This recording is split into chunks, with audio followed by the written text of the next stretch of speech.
Hi, I'm Vicky. And I'm Lucy, and this is another episode of Catch Up, where we talk about motherhood and our creative businesses. So this week we are following on from our previous conversation. So we've already covered what I went through when I was on maternity leave and my job and how I kind of managed that and maternity leave, yada yada yada. And now it's Vicky's turn. So I think the best thing is maybe we'll start where were you at when you had Felix? So what were you doing? Just a brief, just to kind of Yeah, cover that. okay. So I'd done Mm. some freelance work and I just finished doing a collection for a lady who makes curtains, clothes. She's actually got an online curtain making course, I think, but does sort of the production side of textiles. I'd been offered some work with a design studio. Um, yeah, so I'd finished that collection, the collection for the lady that did the curtains and textile stuff. And that in my head was my last job that I was going to do, Mhm. because I think I finished that at the beginning of November. Felix was due mid-November. Um, and so I thought, okay, well, that's a bit of leeway. That'll give me, a little bit of time then when I'm not kind of working to just kind of get myself sorted. So I finished that job. Then within the next 2 weeks, I was contacted by a design studio. Um, Yes, I remember you saying. yeah, and essentially they were like, we really want to work with you. Are you available? And I had to say, I would love to work with you, but I'm about to have a baby. Like literally, I think Mm. at this point, actually, no. I think at this point, I was then overdue when they'd contacted me. Right, so there was no leeway really with it. No, there was no leeway at all. So I just kind of replied saying, amazing, I'll be available from January. Um, Thinking that's fine. I'll have had the baby. Month down the line, I'll be well on my way to being sorted. Not an issue at all. However, they didn't get back to me, so I think actually it was all meant to be, because Felix Meant to was be. then late. Um, so he was due on the 19th of February, and I actually had him on the 28th of February. And then yeah, I mean, what a roller coaster. I wasn't prepared really mentally. I think I'd listened to a lot of podcasts where it was about mums who've just had a baby running their own business, and they're like, yeah, I've got loads of time on maternity to suddenly they it Do felt, stuff, yeah, work, and it yeah, and it felt to start me, something new. and it felt to me um like they'd gone from kind of nothing to then having like a freelance business that completely paid all of Mm. their bills. They got to go on holiday. They, employed people to work with them. So in my head, I was like, yeah, brilliant. That's exactly what's going to happen to me. It Um, does come across as that. A lot of people on mm, Instagram did. I felt like that. Maybe you think it looks like these people have just gone, yeah, I've gone maternity. It makes yeah, they make it look really easy, yes, um, and yeah, so yeah. So I I felt like think that. I had that conception in my head. Preconception, yeah, that's the word. Mm, Preconception in my head of how it was going to go. mm, Um, and yeah, I mean, I felt like I'd been hit by a train, I have to confess. mm, Like, I think for me, I know that I am a person that I quite like to have a plan. I don't mind changing my plan, but I do, especially when it comes to kind of doing my own freelance stuff. Um, I had the structure, I knew when I got home from my kind of other job at roughly 3, 4 o'clock in the afternoon, I then had a good several hours, normally mm. 4 hours ish, until Angus would then get home. We'd have dinner and start our evening. So I guess that structure had all suddenly been taken away. In my head, I'd still have the same amount of time um, before having a baby as I would when I had the baby. That obviously didn't. I was applying to do an MA as well. I wanted to do an Really? MA. Yeah, yeah. I thought, yeah, I'm going to have loads of time. I'm going to be so bored.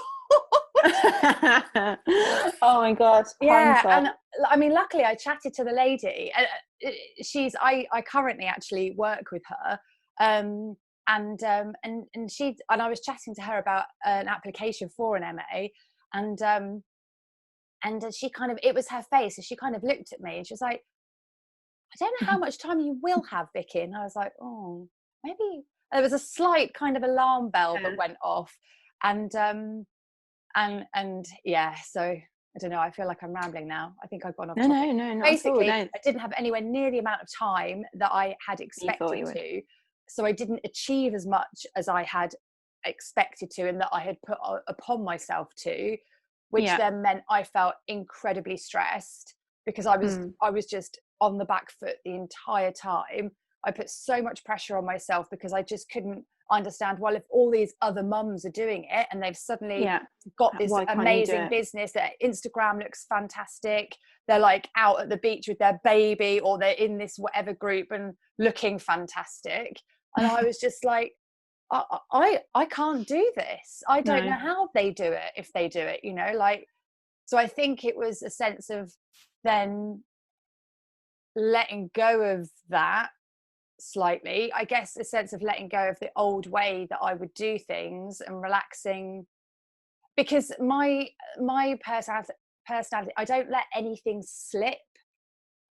So if I have said to myself, I'm going to achieve this at this level, even whether it's baking my banana bread and then putting it on defrost in the oven by accident, I get really annoyed with myself. So, and I can't let that go. So I was going to be the best mum ever in the world, which then meant if I was even on my phone whilst trying to be with Felix, I just obviously felt that complete mum guilt.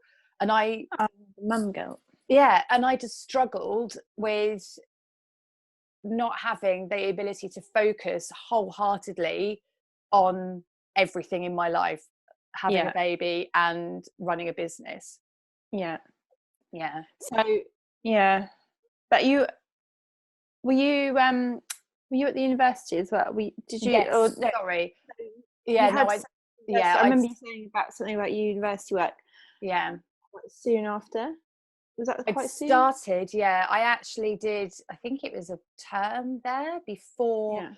So I found out, so in that first time that I worked there, I actually found out I was pregnant. And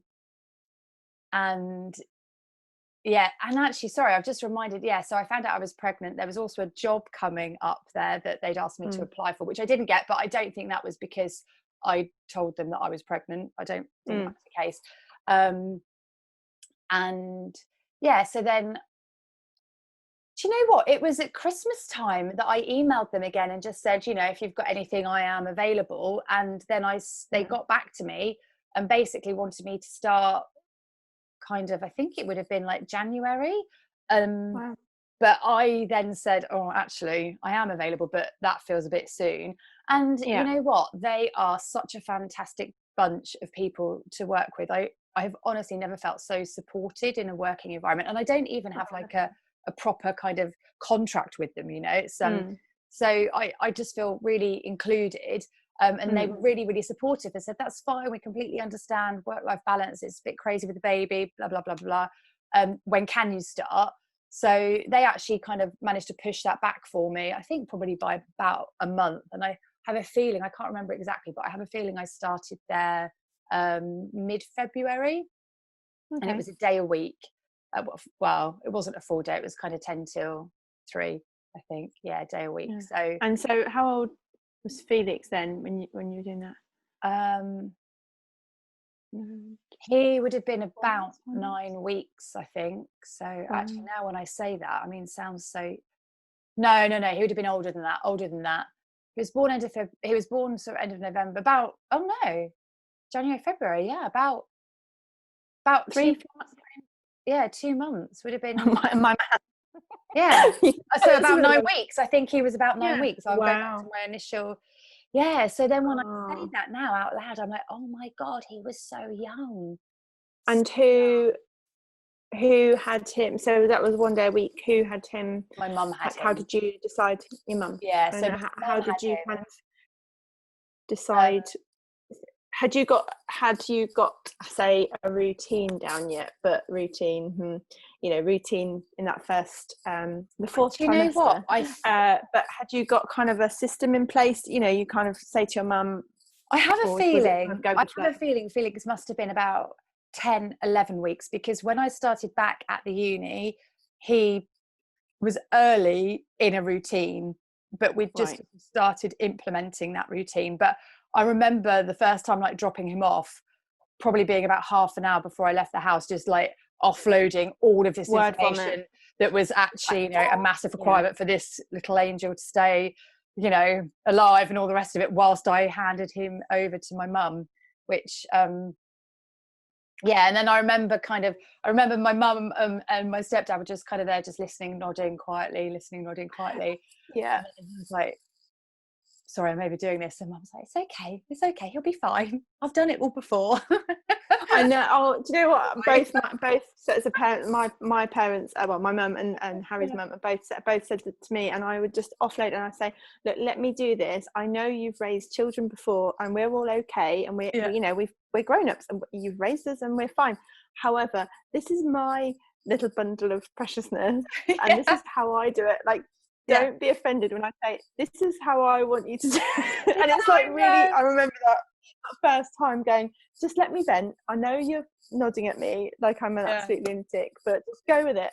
Yeah, I know. So, but yeah, so I left him for a day, and you know what? I think it was a massive turning point for me, because it just suddenly rooted me into who I was before.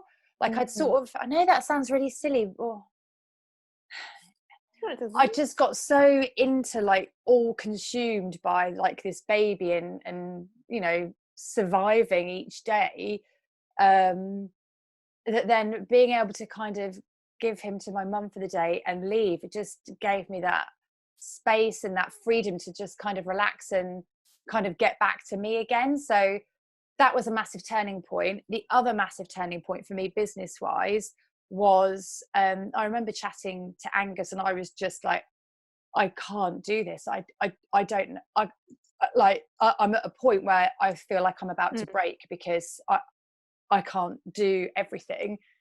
And I think he was just like, but Vicky, you don't have to, like, what is it that's, and it was just him kind of saying that, and just saying, then if you don't feel like you can keep up with like your freelance stuff at the moment, then don't do it. Don't worry about Instagram. Post something when you feel like you can, and all the rest of it. And it was funny, like that pressure then just suddenly kind of dropped. I still had it in my head of like, I want to do this, but Angus said, we might not ever have any more children. This is the only time you're going to get now, so make the most of it.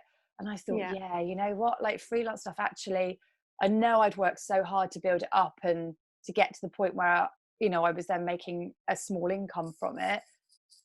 And it was hard to kind of mentally let that go. But the moment I did mentally let that go, I felt so much more relaxed, so much more refreshed, and actually got freelance work.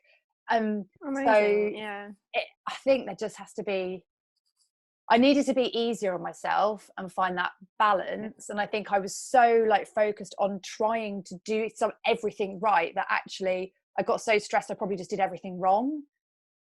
I think that is part of when you've got this new baby and you're first time mum, and you don't know what you're doing, everything's new, and actually you do try and take on everything and try and do everything and fix everything, and actually it sometimes does take someone just to say, do you know what, if you don't want to do XYZ, like I think it does take that, and someone by the that is sounds of it, close was to you as perfect. well. And like, Angus has always been so supportive, and I did, at that point I let things go, so I didn't bother cleaning the house.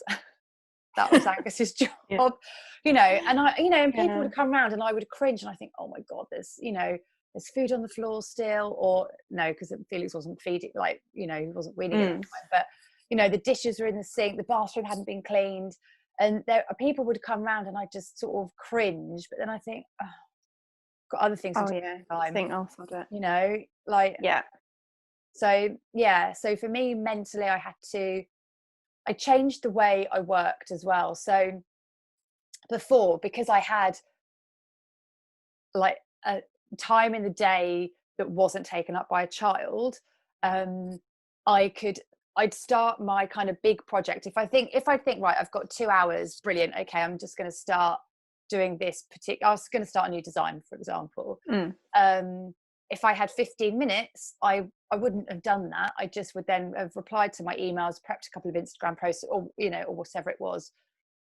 I adapted the way that I worked to, I've got 15 minutes, let's just start a design. Like, let's start the most important thing that's going to make me some money. Right.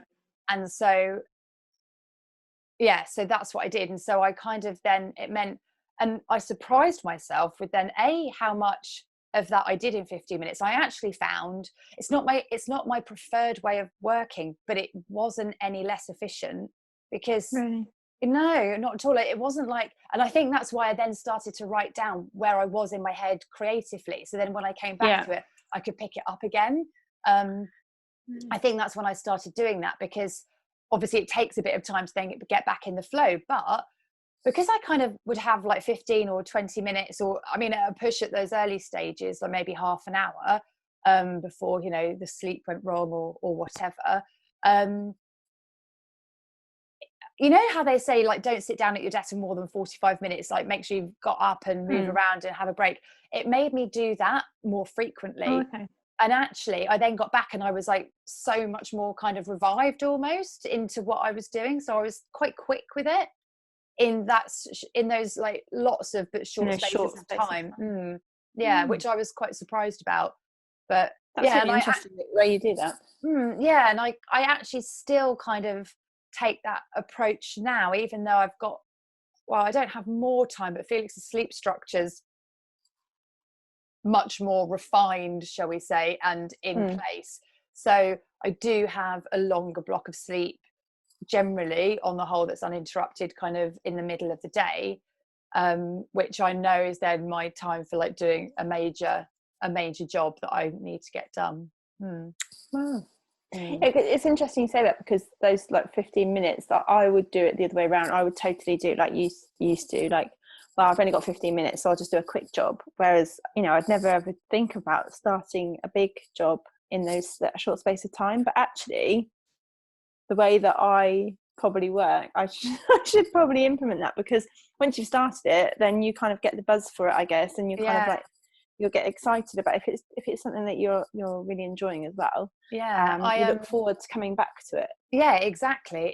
And I wouldn't have done that had I not had a freelance job that I needed to do, and I didn't know when. I think that's the problem when you've got a sleeping baby. You don't know how long they're going to be asleep for, so it's mentally it can be quite exhausting, because you don't know if you've got 5 minutes or 50 minutes, somewhere in between the two.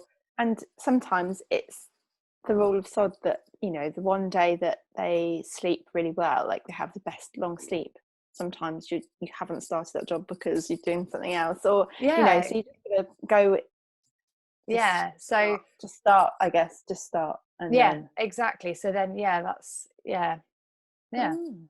And so you mentioned about sleep with Felix, because I touched on that at the end of last episode. I wanted to pick your brain because we've had very different sleep experiences with little ones. So I feel like, again, Felix is a few months older than Jasper, and I've always kind of asked you about sleep advice because I feel like you're the sleep guru. I'm really not.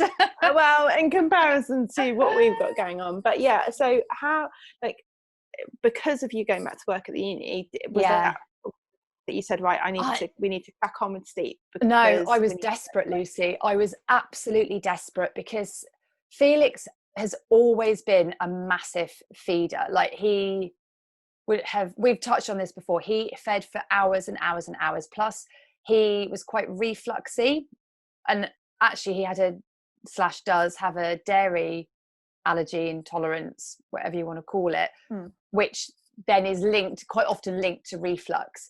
Anyway, I didn't know that this is what the problem was early on.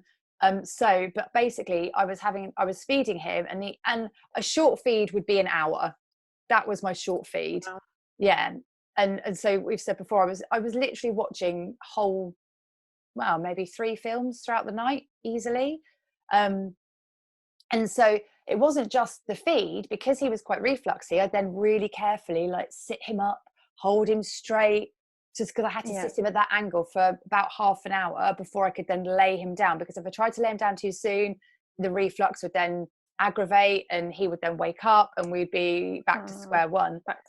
Yeah. So, I mean, it wasn't the length of feed. The length of feeds were huge, but I don't think necessarily completely out of the ordinary, you know, compared to other people that I've spoken to. Some people obviously a lot shorter, some people can be longer, but it was the frequency of them. He was just a massive feeder. He just fed all the time. Plus then I had to hold him up for 30 minutes after every feed anyway. So by the time I'd put him down, I'd maybe get, if I was lucky, half an hour's sleep, and then he'd be awake and I'd have to start all over again. So, you know, wow. So the lack you were desperate. I was absolutely, I could not, you know, like the lack of sleep was just what I really couldn't cope with. Yeah, I mean, I know, yeah, I don't know how I ever stayed up all night in my younger days now. But that's the thing, you can stay up one night. That's it. It's one night. You sleep in, you know, once you go to bed, even if you go to bed like early in the morning the next day, you sleep, don't you? Or even if you don't, even if you stay up all night and you have to do a day's work, you sleep the next day. It doesn't work like that with baby, does it? Gosh. As you know. So, yeah. So I started the sleep routine at exactly 9 weeks, I think. 6, 7, 8, 9. Yes, sorry, I had to kind of do a bit of counting. I started going to a baby massage class, and there was somebody there that I think could just see the desperation. I fell asleep in the class. That was it. Yeah. So the lady was doing like a bit of intro talking, and I just fell asleep. I was sat there on the floor with Felix. Well, he was on the floor, thank goodness. And I just nodded off. I literally just nodded off, like because I was so physically exhausted. But again, I was at a blooming baby massage class. In my head, I was going to do all these classes, all these things. I mean, Felix did love it, and I did really enjoy the baby massage class, but I really should have let a few more of those things slip. It really wasn't in the end of the world. However, somebody in there said, her baby sleeps all the time, and I was like, I hate you. Yeah. But she recommended, no, sorry, it wasn't her, it was a uni friend. That girl did recommend a really good sleep program, which was a Little One sleep program, which is the one I've spoken to you about, and it is the one that I follow, that we have used. But it was a friend, a uni friend, that had come to visit me, and she just happened to say, her sister, I think, already did I don't know, maybe Felix was 6 weeks old or whatever, I can't remember now. Her sister had already had her children in a routine by this point, and I was like, a routine? Yeah, maybe I'll try a routine. Let's see, you know. And so I think maybe I'd mentioned that, and then that's why the friend recommended the Little Ones. So that's what we did. And so it's a lot of information that they give you, but basically the bottom line is they have a set amount of sleep in the day. You kind of start to try and structure their sleep. So at that age, it was a morning sleep, a lunch sleep, and an afternoon sleep. And then you would try and get them down for the same time every evening for the night sleep. I mean, I bet you were like, what is the night sleep? Yes, I was like, the night sleep. Felix is okay. He just feeds and sleeps, and I just stay awake. But day one, I had a happier baby, and I did not. I just, my ignorance, I guess, and naivety, I didn't realize how much sleep babies actually needed in the day. Like at that age, I had no idea. So I was just thinking, like, well, he's just sleeping in the day and then not at night. But he actually wasn't getting anywhere near enough sleep in the day. I wasn't recognizing his like tired cues. So day one of the sleep program, it said, I don't know, get them down for sleep. I can't even remember, like maybe it was like 9 a.m. or like 9:30, quite early, like that. And I was like, my God, we've only just, you know, like, surely that's only just after you get up. I mean, admittedly, I was up at that point from like 4 a.m. But, you know, like, yeah. So anyway, we tried it, and I literally laid him down and he went to sleep. And I was like, oh, maybe he was tired.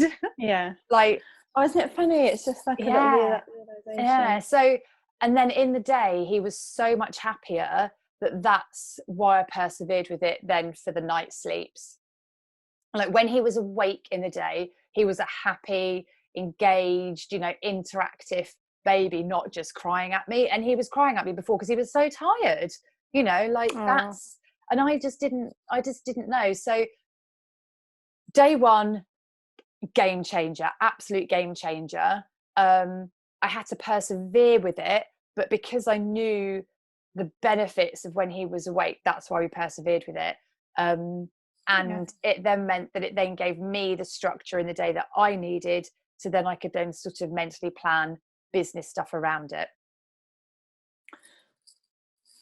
Does that answer your question?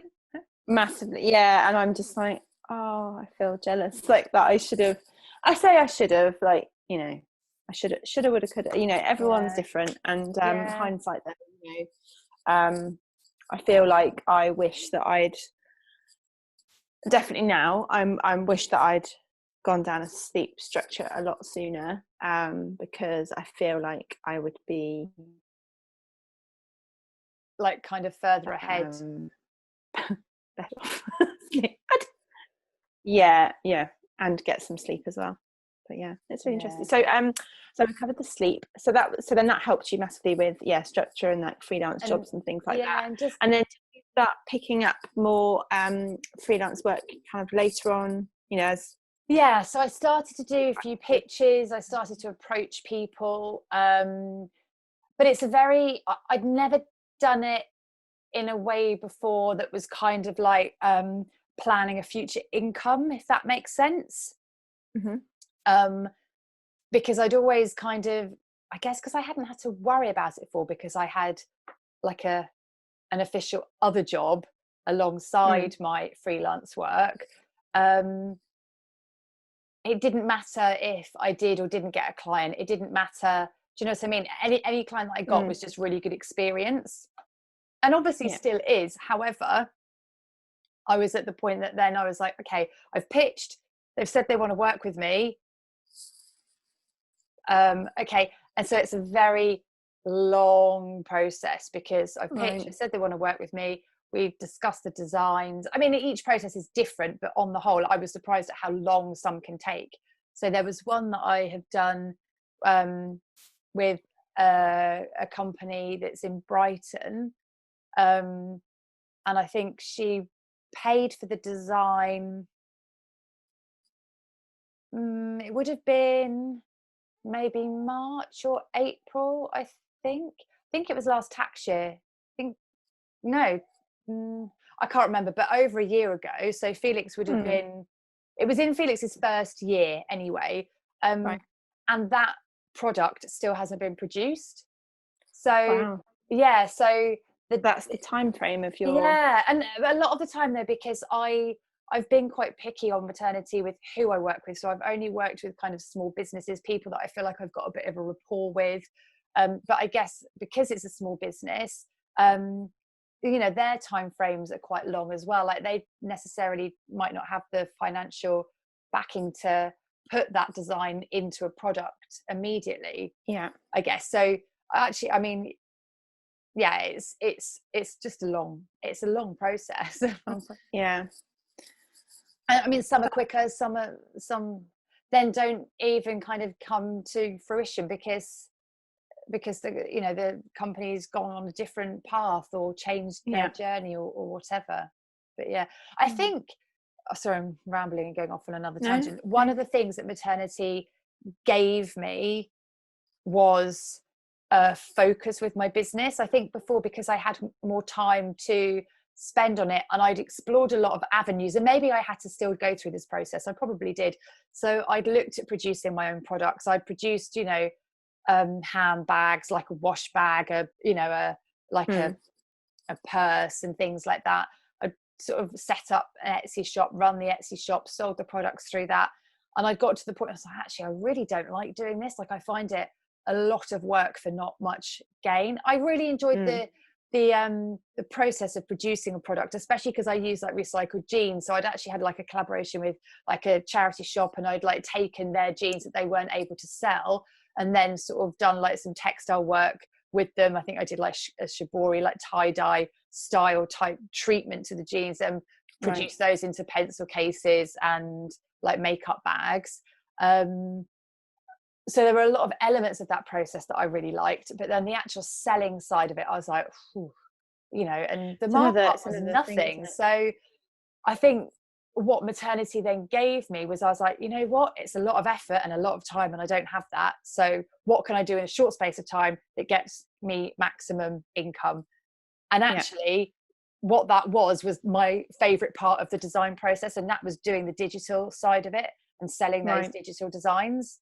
And so that it just suddenly gave me that focus, and I was like, that's what I need to focus on, that's what I need to push, therefore I'm going to now approach these companies. Okay.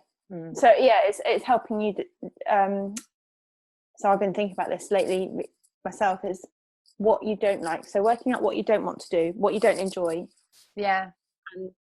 and then it helps you with the next part of like, well, what do I enjoy, and you know, what's going to make me the income, and then how am I going to take that forward and make that section of my business grow. Definitely. So I mean, I guess that kind of sums it up, really, to be quite honest. Because you never had like, it wasn't a maternity leave, you know, per se, like a set amount of that months. No, I knew I wasn't going back to my old job. So I had to, so I guess that also gave me that extra pressure of, I have to make this work, I need to have an income. So I guess that in those early months when I was like, I'm not making any money, where's it going to come from? I need to be building this up, so when I finish my official maternity, you know, statutory maternity leave, I could run, you know. I mean, it didn't happen like that. I didn't have the income that I had wanted to, but it's a slow process, and I can only do what I can do in the hours that I've got. And as long as I'm maximizing those hours, I can't be too hard on myself. So I think that is just summed up most mums that I think we've spoken to, or like mums that we know as well, you know, your expectations, and you just have to kind of go with the time that you've got, and maximize that time if you want to, and if you don't want to, that's absolutely fine. Like but I think you just figure these things out. You have to figure these things out. There's so much, but I think we touch on it every episode. It's like, no one tells you X, Y, Z, but that is another thing. And I know it sounds really, like, I have heard so many kind of like people talk on Instagram, you know, don't be too hard on yourself, you know, and I just used to think, like, it's fine, I'll be fine. So it's hard advice to take, but actually I think knowing when to take it is probably the best lesson that you can learn. Do you know what I mean? In terms of, you do actually have to maybe accept the fact that you might not achieve what you had set out to achieve in the time frame that you thought you would, but that doesn't mean that you're not going to achieve it. You just got to, it might take a bit longer. Or take a bit longer. If you have that focus, you might actually do it quicker. I don't know. I haven't done it quicker, but I know what you mean. But you will get the job done. It's just finding a new way. It's a new way of working to what it was before. It's just a massive life adjustment all round, isn't it, having a baby? And so making that adjustment and finding your new way of working, finding your feet, finding your own new family dynamic and how that's all going to work. And you know what? And that's the other thing. You feel like you found it, and then the baby changes and it all kind of has to rejig again. But just go with it. You just got to go with it. Go with the flow and do what you can in the hours that you get. Even if that's just have a cup of tea. Oh gosh, sometimes. A hot cup of tea. Oh, the hot cup of tea. Now my my morning, so we're going to the sleep thing, the sleep structure, like he's having a very small nap in the mornings. So, 15 minutes maximum. And that is like, well, I could do what you were saying earlier and like crack on with the job. I did kind of today, but usually it's like, no, I'm going to go and have my second cup of tea of the day, but know that this one is going to be hot and I can drink it all in one go. Because the first one of the day is like that one that kind of wakes you up a bit, but you don't get to finish because Jasper's always like lukewarm, screaming at you, going, I need the So that's my little time cup of tea. No, but also I think that because when Felix's naps did drop to 15 minutes, I used to use that as my plan time. So I'd boil the kettle, I'd put him down. Maybe I'd boil the kettle, get my tea bag all ready, put him down, run downstairs, make my tea, wait for him to go to sleep, time 15 minutes after I'd heard him go to sleep. Then I drink my hot cup of tea, and I would use that as my sort of plan for my list making time, or just jot those things down, or whatever it is. That's what I do. But in that 15 minutes, or start a job. The afternoon one, it was the afternoon nap that was tricky because I always had to kind of walk him for that one. What, the mid-afternoon one? When they were younger? Yeah, when he was a lot younger. So I couldn't use that time at home, but that was the thing, he was sleeping when I was out, but that's no good to me. I can't do anything. No. So that was for me the other major game changer, was the fact that I was then getting him used to sleeping at home, which then gave me that time to do the stuff that I needed to do. But there we go. It's and here we are to present day. Pretty much. Well, I think that's kind of nicely rounds it off, doesn't it? Rounds it off. We're both kind of where we are at now.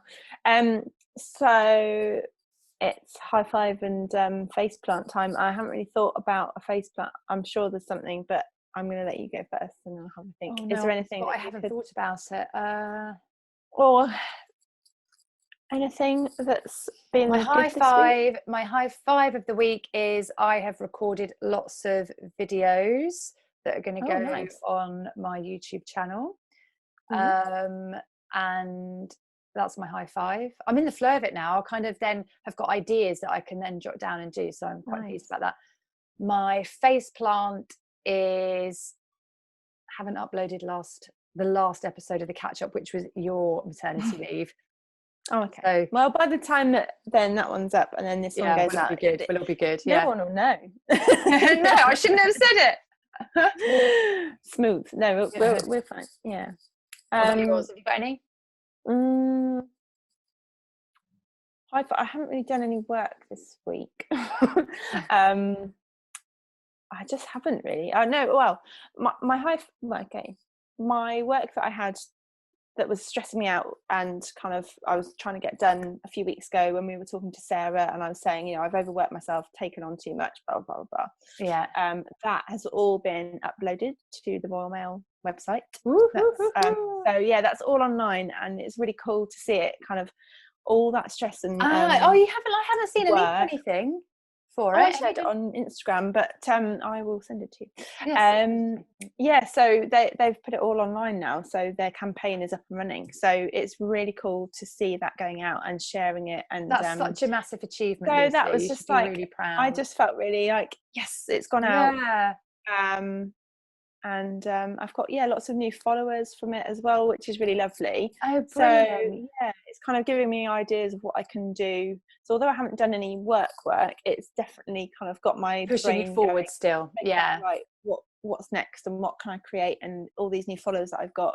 How can I create? What can I create for them? How can they learn more from me, basically?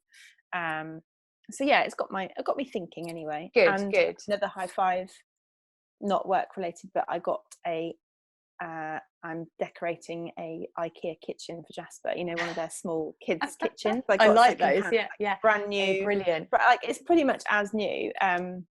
IKEA kids kitchen yesterday, and I'm kind of hacking it. I'm painting it basically how have you done before and after?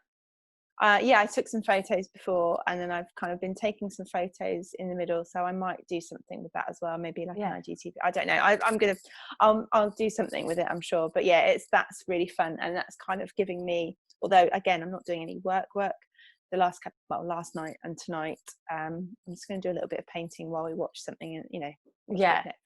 So I can't think of any face plants. I just then we don't have them. If you don't have a face plant, it doesn't matter. No, nothing like major to report. Didn't burn your banana bread, or No, I haven't burnt anything. No, nothing major. Maybe we've just. Have you deadheaded your flowers in the front of your garden yet? Yes, I did. Yeah. Oh, you can't even use that. No, I did do that. So yeah, basically 3 high fives. Okay, 3 high fives. Yeah. The front of our garden. 3 high fives, and we forget the face plant. The front of our house, like the flowers outside my house, were looking very sad, and there was weeds everywhere. And then Vicky came round to drop something off to me, and I was standing outside the house going, "Oh God, it just looks awful." I was really embarrassed. So then the next day, Harry was here. Jasper was down for a nap, and Harry was like, "Where are you going?" I was like, "I'm going out to the front of the house," and I was like, "It's all neat and tidy." So yeah, that's my final 3 high fives this week. Well done, you. Wow. Right. Well, on that note, then. We'll leave it till next week. Yes. See you soon.